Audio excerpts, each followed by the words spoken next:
we got our sandwich open there. So while I'm frying the rest of these, a couple quick notes. You could use any kind of cheese you want, really. I prefer a mix of whole milk, low moisture mozzarella and provolone.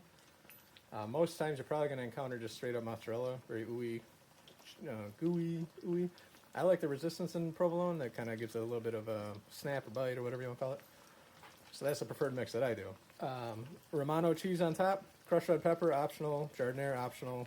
Bread, pretty important that you get a good bread that holds up. If you're outside the area, just get whatever the local bakery's got for French bread, French rolls, and go with that. So one reason we're leaving the sandwiches in the oven for a minute wrapped up is to help melt the cheese, obviously. Keep everything warm. But it's going to help all the flavors come together, and it's going to help soften that bread. You can toast your bread beforehand if you want to. It's going to give it a very different texture at the end, since this is fried and a lot of them have the Giardiniera in them. Not too worried about the texture of toasting it, but you're welcome to toast it if you want to. So we're going to pull them out of the oven, we're going to cut them up and see what we have. All right, so this is our mild.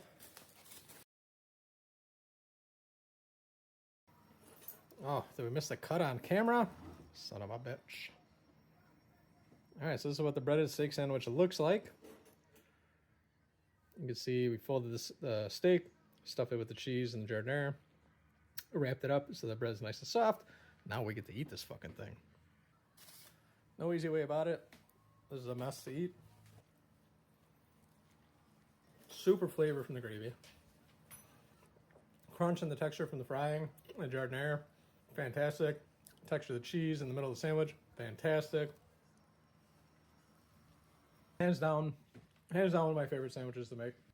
You can use whatever you want for red sauce, can of stuff, whatever. See, it's just like $10 now. This is Sunday gravy that I made a few weeks ago, froze it. It works great for this. You can use marinara. I like the darker, deeper sauces, the stuff that's been cooked, Sunday gravy. Probably just use a pizza sauce if you wanted to, if like this is your first time trying it. And you don't really want to play around with it too much, try pizza sauce. But hands down, this is fucking fantastic sandwich. I highly recommend you make it. I'll put the recipe in the links below. Stuff for you might need the tenderizer, the needler, stuff like that. And thank you.